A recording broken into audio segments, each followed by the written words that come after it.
خود بھی تباہ ہوا ہے, مجھے بھی تباہ کر دیا. کس طرح کی باتیں کر رہا ہے. ایک بندہ اور آیا اور اس نے آ کے کہا کہ پوری امت میں سب سے افضل ہے فاروق اعظم, آپ ہی ہیں. تو حضرت عمر فاروق فرمانے لگے تجھے تیری ماں روئے, ابو بکر تجھ سے بھی افضل تھے, تیرے باپ سے بھی افضل تھے, اور صدیق اکبر مجھ سے بھی افضل ہے اور میرے باپ سے بھی افضل ہے.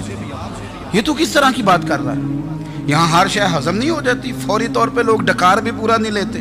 قرآن مجید نے کہا فَلَا تُزَكُّوا أَنفُسَكُمْ هُوَ أَعْلَمُ بِمَنِ اتَّقَى, اپنے منہ سے نہ کہو میں پاک صاف ہوں, اللہ زیادہ بہتر جانتا ہے کہ تم میں سے پرہیزگار کون ہے. اپنے منہ سے تعریفیں کرتے کراتے ہو, یہ مزاج چھوڑ دیں. حضرت عمر رضی اللہ تعالیٰ عنہ پسند نہیں کرتے تھے. ایک آدمی نہ چلتا تھا وہاں تو بڑا متکبرانہ چال کے ساتھ چلتا, حضرت عمر نے دیکھا, یہاں تک احتساب فرماتے تھے, زمین پہ زور زور سے پیر پٹکتا, چال بڑی اس کی متکبرانہ, لوگ بڑے پریشان ہوتے. حضرت عمر نے ایک دن سمجھایا, باز نہیں آیا, اگلے دن پہ درہ نکال لیا, لگائے 4 درے, فرمایا آج کے بعد نہ چلنا اس طرح مدینے میں پیر پٹک پٹک کے. اس وقت تو اسے غصہ لگا, لیکن کچھ دیر کے بعد نا جب غصہ اترا تو حضرت عمر کے پاس آیا, کہنے لگا حضور اللہ آپ کا بھلا کرے, آپ نے درے نہیں مارے, آپ نے تو شیطان بھگا دیا جو میرے ساتھ چمٹا ہوا تھا. چمٹا ہوا شیطان آپ نے مجھ سے بھگا دیا. یاد رکھیں مسند امام احمد بن حنبل میں حدیث ہے, اللہ کے پیارے رسول صلی اللہ علیہ وسلم فرماتے ہیں جو دنیا میں متکبرانہ چال کے ساتھ چلتا ہے نا, قیامت کے دن وہ اللہ سے اس حال میں ملے گا کہ رب اس سے ناراض ہوگا. متکبرانہ چال سے نہیں چلیں گے. تو حضرت فاروق اعظم رضی اللہ تعالیٰ عنہ کا یہ طریقہ تھا کہ آپ خیال کرتے, اور پتہ کس طرح کا آپ کا مزاج تھا, فرماتے تھے تقسیم کرو, دوسروں کا بھی خیال رکھو. جس طرح بندہ دیوانہ وار نہیں لوگوں کا خیال رکھتا کہ بندہ بگڑے کوئی نہ, دیوانہ وار. کچھ لوگ تبلیغ کرتے ہیں رسمی, اور کچھ لوگ ایسے ہوتے ہیں جو لوگوں کی اصلاح میں دیوانے ہو جاتے ہیں. ان کی خواہش ہوتی ہے یہاں بھی بندہ ٹھیک ہو جائے, یہاں بھی بندہ ٹھیک ہو جائے, یہاں بھی بندہ ٹھیک ہو. کچھ لوگ کڑی نگرانی کرتے ہیں کہ انسان بگڑنے نہ پائے. حضرت عمر فاروق رضی اللہ تعالیٰ عنہ نا گوشت والی دکان کے پیچھے جا کے بیٹھ گئے کئی دنوں تک. وہ کہنے لگا حضور یہاں کیا ہے, فرمایا تو اپنا کام کرنا. گوشت والی دکان پہ بیٹھے, کام کر اپنا, نگرانی کرنے لگے حضرت عمر. پھر آپ نے نا وہ بندے پکڑ لیے. کون؟ جو 2 دن مسلسل گوشت خریدنے آئے, پکڑ کے کھڑا کر لیا. فرمایا تو کل بھی گوشت لینے آیا تھا. حضور ہاں. فرمایا آج پھر کھائے گا؟ حضور جی. تو آپ فرمانے لگے کیا تیرے محلے سے غربت ختم ہو گئی ہے؟ تیرے رشتہ دار سارے پیٹ بھر کے کھاتے ہیں, تو 2 دن گوشت لینے آتا ہے. فرمایا آج کے بعد مسلسل گوشت لینے آیا تو درے سے ماروں گا, خبردار یہ کام نہ کرنا. یہاں تک نظام احتساب کا جب خیال رکھا جائے پھر حالات بگڑا نہیں کرتے, پھر وہ قابو میں رہا کرتے. حضرت عمر فاروق رضی اللہ تعالیٰ عنہ اس ترتیب کے ساتھ اصلاح کرتے, اس ترتیب کے ساتھ. سیدنا فاروق اعظم رضی اللہ تعالیٰ عنہ کی ایک بات آخر میں عرض کرنی ہے, وہ میں بھی اپنے اوپر لاگو کروں, آپ بھی غور کریں. حضرت عمر فاروق رضی اللہ تعالیٰ عنہ نے نا خط لکھا حضرت ابو موسیٰ اشعری کو. آپ فرمانے لگے یاد رکھنا جو گورنر, جو امیر اپنے رب کریم کی فرما برداری کرتا رہتا ہے نا, اس کی رعایا بھی اس کی فرما برداری کرتی ہے. اور جو لوگ اپنے رب کریم کی فرما برداری چھوڑ دیتے ہیں, پھر جنہوں نے ان کی فرما برداری کرنی ہوتی ہے وہ ان کی فرما برداری چھوڑ دیتے ہیں. آپ نے سپہ سالاروں کو خط لکھے تھے, فوج کے جو جرنیل تھے, کمانڈو تھے, ان کو خط لکھے تھے. فرمایا جو سپاہی نماز نہیں پڑھتا اسے فوج سے نکال دو, اور ساتھ لکھا تھا یاد رکھو جو رب کا وفادار نہیں وہ ہمارا کیسے ہو سکتا ہے, نکال دو ان لوگوں کو, فوج سے الگ کر دو.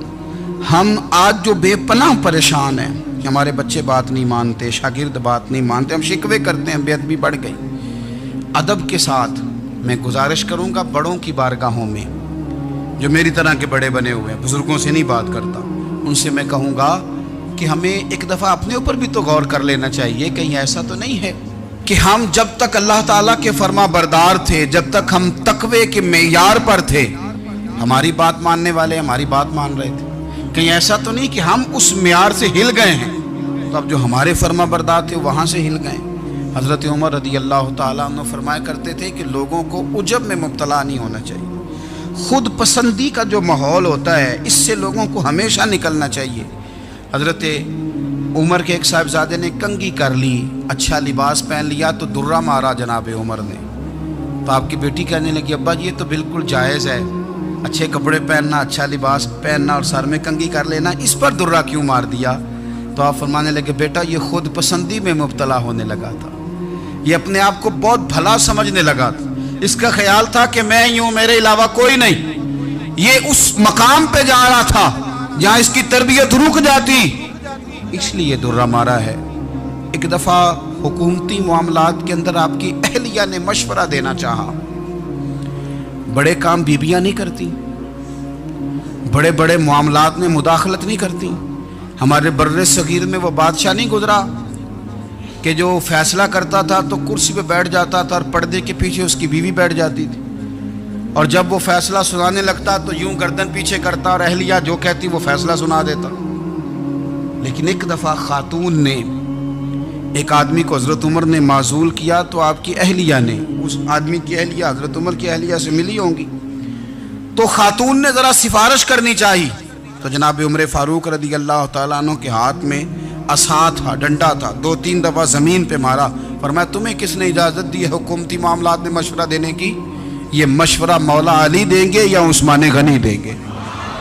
آپ کو کس نے اجازت دی؟ وہ حکومتی معاملات، وہ مسلمانوں کا اجتماعی معاملہ وہ مسلمان دیکھیں گے، آپ کو اس میں آنے کی اجازت نہیں ہے۔ جو آپ کی ذمہ داریاں ہیں، آپ کے حقوق ہیں، ان پر آپ بات کریں۔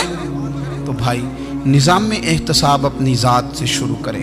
ہماری اولادیں، ہمارے بچے، وہ باہر سے انہوں نے زیادہ اثر نہیں لیا، ہم نے انہیں بتایا ہے کہ ہم بڑے غریب ہیں، ہم بڑے مجبور ہیں، ہم تو بڑے کمزور ہیں، ہماری تو سنتا کوئی نہیں، یہ تو امیروں کا ملک ہے، اس میں تو فلانے کو اہمیت حاصل ہے۔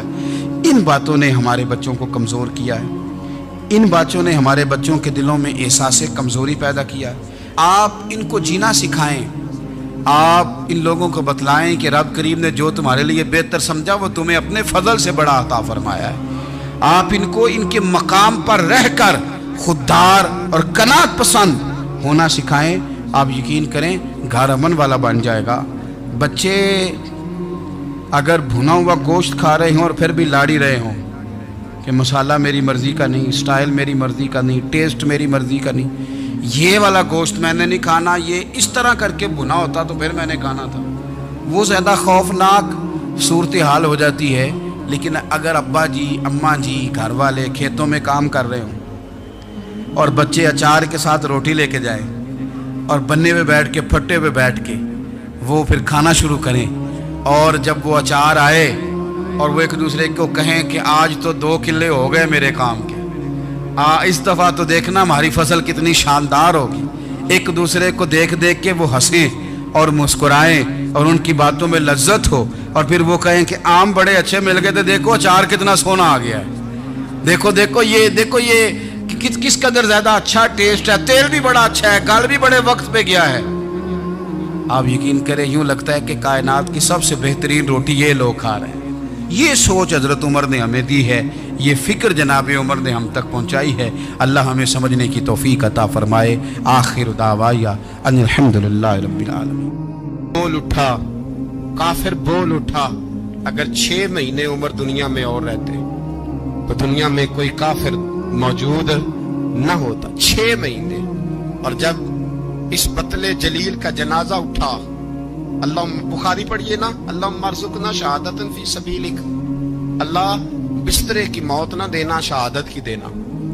عمر شہید ہوئے، مسجد نبوی میں نماز پڑھاتے، اور جب جنازہ اٹھا تو مدینے کا پھر پیچھے جو دلیر بچے وہ مولا علی تھے۔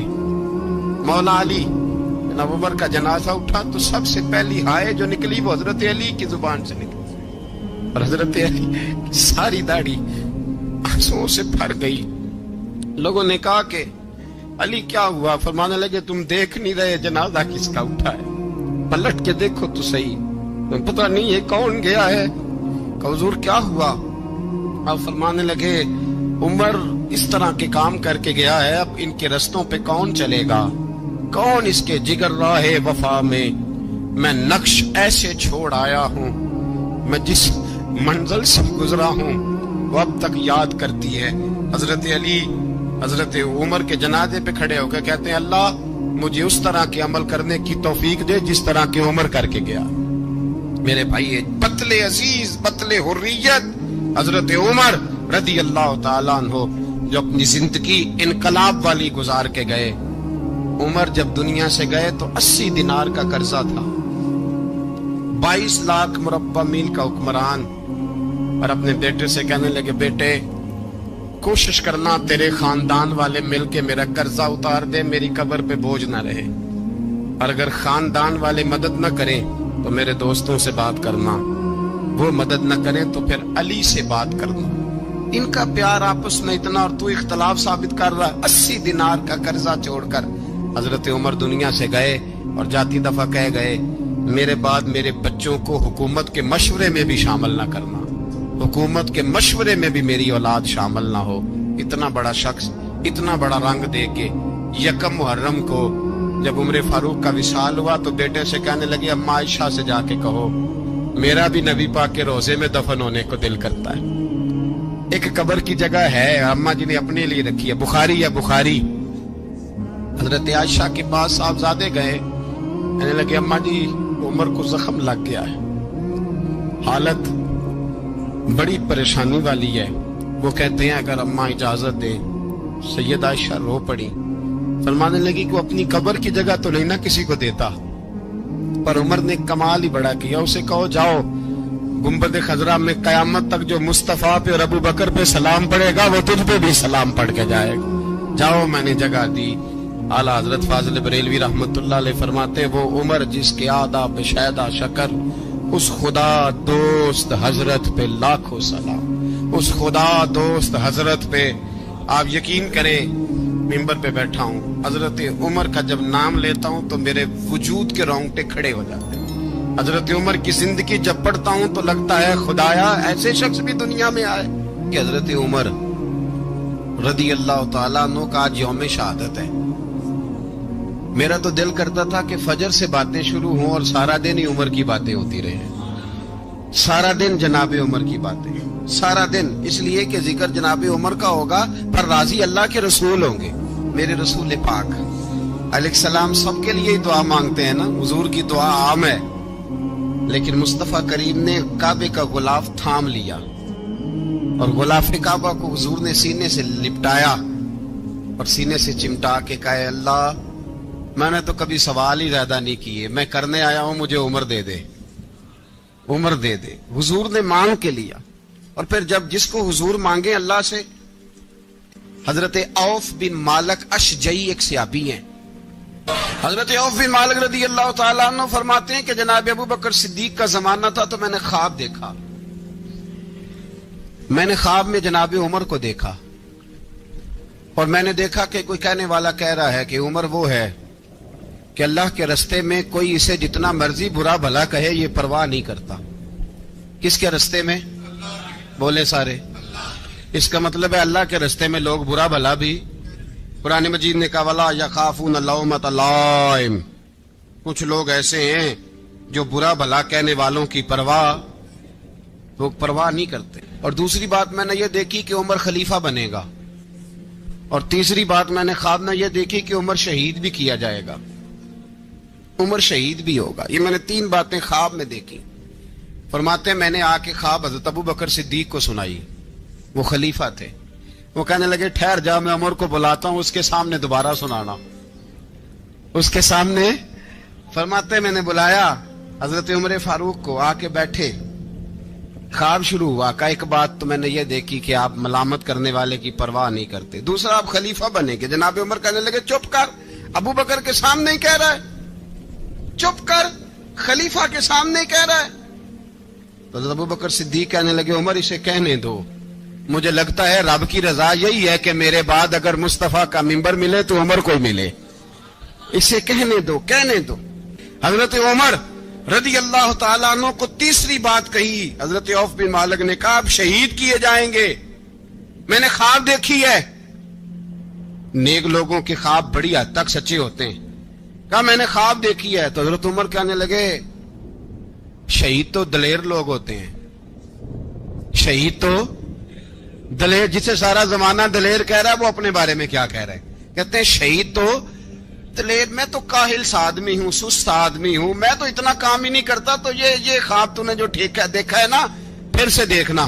تو ابو بکر صدیق فرمانے لگے عاجزی نہ کر، انکساری نہ کر، تو جو کہہ رہا ہے ٹھیک کہہ رہا ہے، لیکن مجھے سن کے شکر بھی ہوا ہے اور افسوس بھی ہوا ہے۔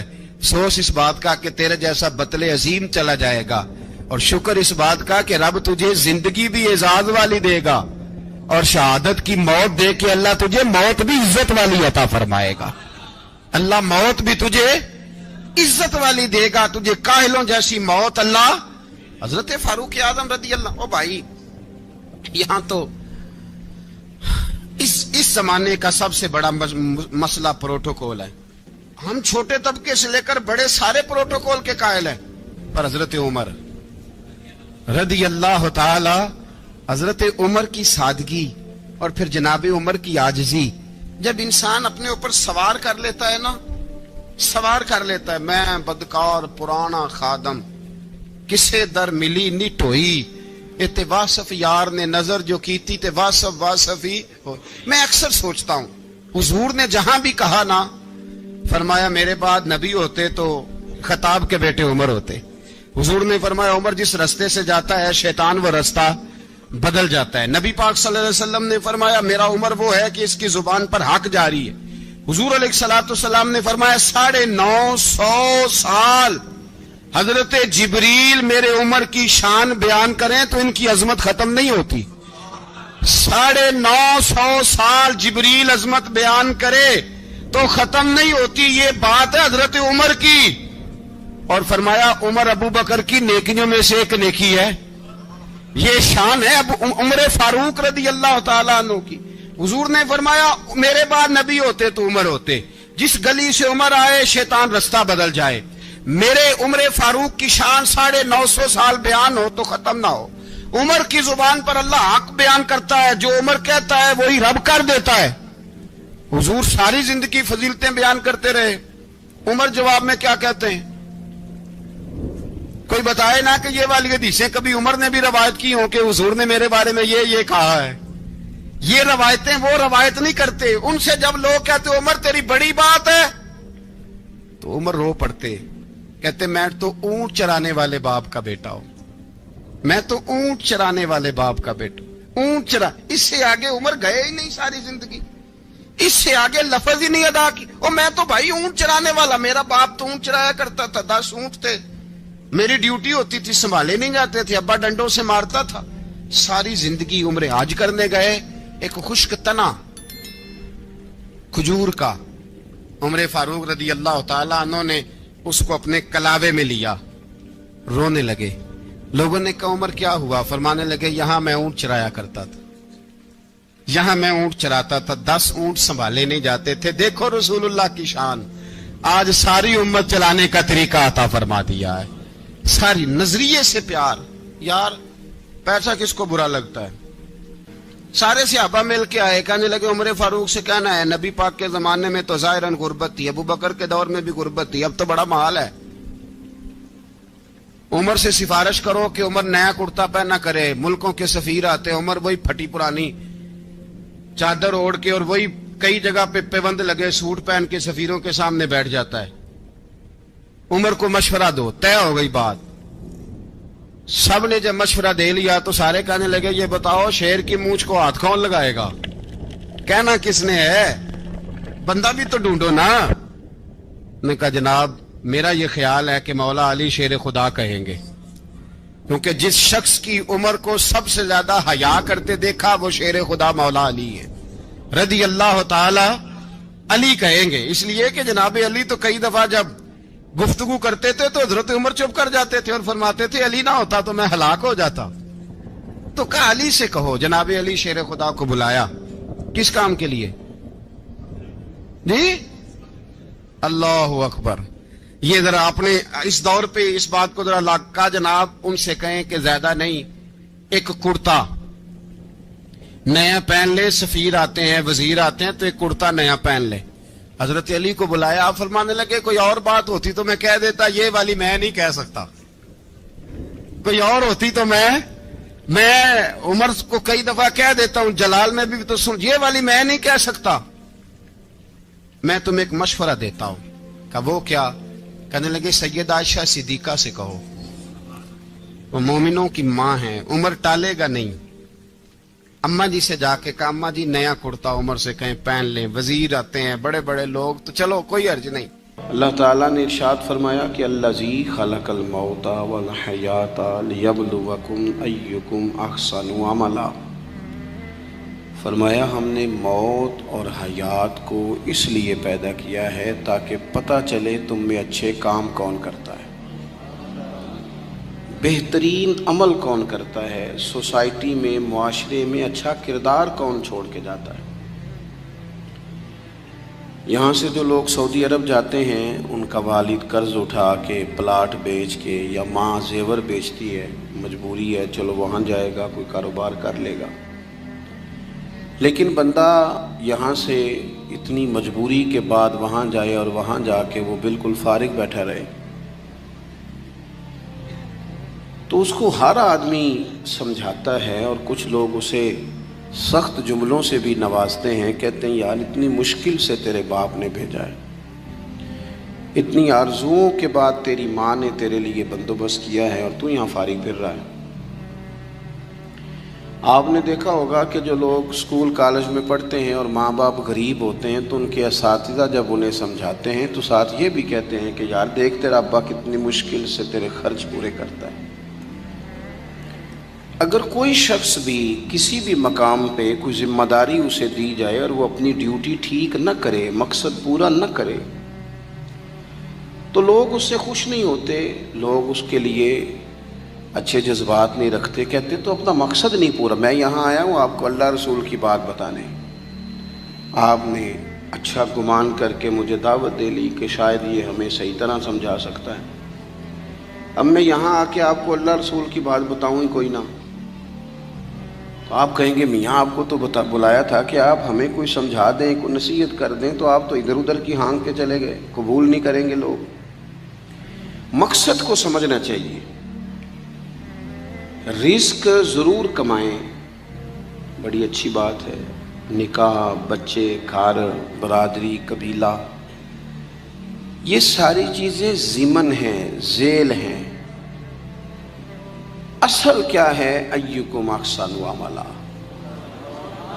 مقصد تمہارا یہ ہے کہ پتہ چلے تم میں بہترین عمل کون کرتا ہے. اپنے بچوں کے لیے دوڑ دھوپ کرنا یا مال دولت جمع کرنا یا جناب آسائشیں اکٹھی کرنا, یہ تو غیر مسلم بھی کر رہا ہے. میں اکثر کہتا ہوں کہ یہ دیندار طبقہ ہے, میری طرح کے لوگ ہیں. تو ایک بندہ 6 گھنٹے کا سفر طے کر کے آیا ہے, اس نے اسے دیندار سمجھا ہے, نیک آدمی سمجھا, جب ہی آیا نا, کتنا بڑا اس نے اسے مقام دیا ہے کہ اسے حضور سید عالم علیہ السلام کے دین کا نمائندہ سمجھا ہے. یہ خطیب صاحب ہیں, یہ استاد صاحب ہیں, امام صاحب ہیں, پیر صاحب ہیں, کتنا بڑا اپنا مقام اگر بندہ کبھی سمجھے تو کتنا لوگوں نے اسے بڑا درجہ دیا ہے. اب ایک بندہ ولی سمجھ کے آ رہا ہے, اس کو کتنا درجہ ملے گا, لیکن اگر سامنے والا جس کو وہ اتنا مقدس مقام دیتا ہے کہ ولی سمجھتا ہے, اور اس بندے کا لالچ 2-4 ہزار ہو جائے, 15-20 ہزار 25 ہزار کی تقریر بیچے, نعت بیچے, دعا بیچے, معاذ اللہ, تو اس کا درجہ کتنا بڑا تھا اور وہ کہاں پہ گیا ہے. بھئی یہ کام تو کوئی اور کاروبار کر کے بھی کیا جا سکتا ہے. ضروری تھا کہ حضور کی تعریف کر کے تم کمائی اکٹھی کرتے, تو کوئی اور کام کر لیتے. بڑے کام ہیں دنیا میں, کوئی اور کر لیتے. مقاصد ہمیشہ اعلیٰ رکھیں, چھوٹا مقصد, بڑے مقاصد. یہ جو آرام ہے, آسودگی ہے, آرام سے بیٹھنا ہے, کھانا پینا ہے, اچھا گھر ہونا چاہیے, تنگ کوئی نہ کرے, تو حضرت امام حسین تو مسجد نبوی کے خطیب ہیں, حضور کے روضے پہ بیٹھے ہیں, لوگ پلکیں بچھا کے سلام کرتے ہیں, تو ٹھیک ہے بیٹھے رہتے, موج لگی ہوئی تھی, کیا ضرورت تھی. لیکن امام علی مقام رضی اللہ تعالیٰ عنہ نے مقصد دین رسول پاک سے سیکھا تھا. اپنی زندگی میں آگے بڑھنا، کچھ جدوجہد کرنا، ملت کے لیے، قوم کے لیے، وطن کے لیے، اپنوں کے لیے کوئی کوشش کرنا، ہمت کرنا، نکلنا، اور اپنی ذات سے اٹھ کر تھوڑا سا سوچنا، یہ معیار دین ہے۔ کوئی کام انسان زندگی میں کرے، ہم یہاں تو کچھ کرتے نہیں، اور اگر کرتے بھی ہیں تو وہ کیا ہے بھلا؟ مرضی کے کپڑے خرید لو، مرضی کے جوتے لے لو، مرضی کا مکان بنا لو۔ آپ حیران ہوں گے کہ ہم اس ملک میں رہتے ہیں جہاں سیلاب آیا ہوا ہے، غریب لوگ تکلیف میں ہیں، لوگ خیمہ بستیوں میں رہتے ہیں، پر نئے ماڈل کا موبائل مارکیٹ میں آئے تو وہ شارٹ ہو جاتا ہے۔ ایک طرف لوگوں کو رہنے کو جگہ نہیں، کھانے کو روٹی نہیں، اور دوسری طرف حال یہ ہے کہ لوگ کہہ رہے ہیں جناب گاڑی ہمیں پہلے چاہیے، گاڑی بک کرائیے، وہ پہلے مل جائے، 2-4 لاکھ زیادہ دینا پڑے تو ہم دے دیں گے۔ یہ مقصود نہیں۔ مقصد جب بڑا ہو جاتا ہے نا، بڑا، پھر خود بخود یہ چیزیں چھوٹی لگنے لگ جاتی ہیں۔ یہ جتنی دوڑ دھوپ ذاتی زندگی کے لیے یہ چھوٹی لگنے لگ جاتی ہیں۔ یہ بھلا لوگ اکتائے کیوں رہتے ہیں؟ مقصد اعلیٰ نہیں بنایا۔ چلے ایک بندے کا مقصد ہے میں نے شہرت حاصل کرنی ہے، ہو گئی شہرت، جہاں سے جاتا ہے لوگ سلوٹ مارتے ہیں، اب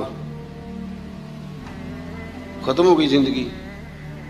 ایک شخص نے یہ مقصد بنا لیا کہ میں نے بہت سارا مال جمع کرنا ہے، تو ہو گیا مال جمع، تجوریاں بڑی پڑی ہیں، اندر کروڑوں روپیہ ہے، لیکن بیمار ہو گئے تو بیماری صحت پیسوں سے خریدی نہیں گئی،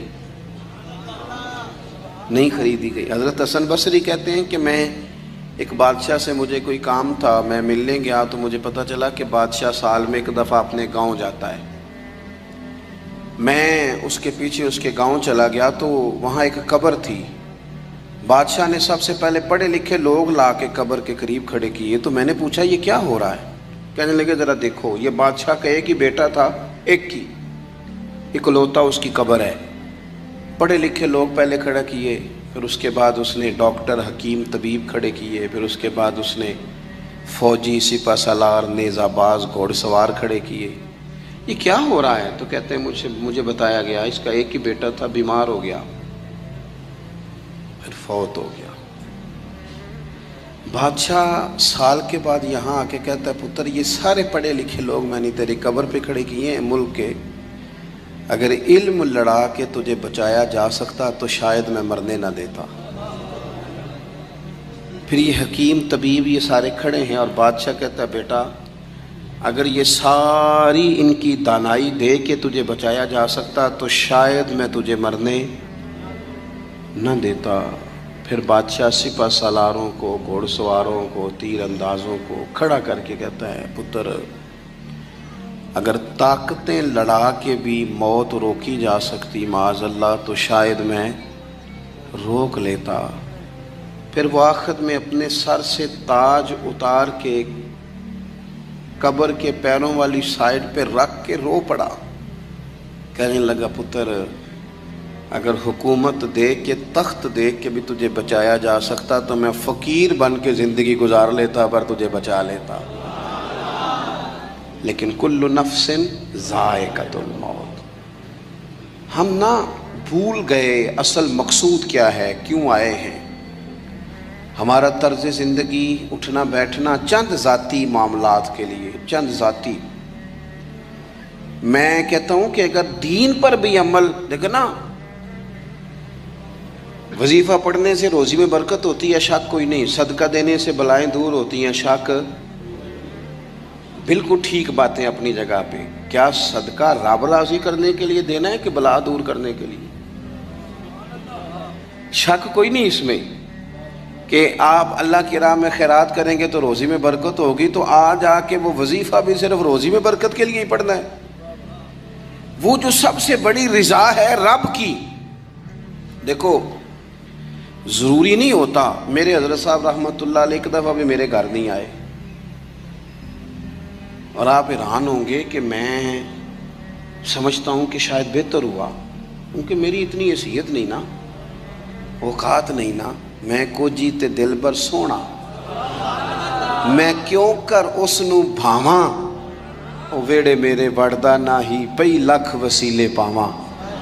میں سمجھتا ہوں کہ اگر ان کی بات مان لی, ان کے طریقے پہ عمل کر لیا, ان کی کوئی رضا مل گئی اپنے بزرگوں کی, اساتذہ کی, تو یہ زیادہ ضروری کام ہے, یا زیادہ ضروری کام یہ ہے کہ فوٹو ساتھ آ جائے, یا زیادہ ضروری کام یہ ہے کہ وہ کسی جگہ ریکارڈڈ, باقاعدہ ریکارڈڈ میری تعریف کر دیں کہ بلے بلے. یہ تو ٹھیک ہی نہیں. چیزوں کو جب تک ان کی اصل میں نہیں لیا جاتا, اصول میں, اتنی دیر تک معاملات بہتر ہے. ہم آئے ہیں دنیا میں بڑے بڑے کام کرنے, ہمیں کوئی کام کرنا چاہیے. ہمارا بڑا وقت ضائع ہوتا ہے, کوئی مقصد نہیں ہمارا فضول خوش گپیوں کا, لیکن مار رہے ہیں گپے.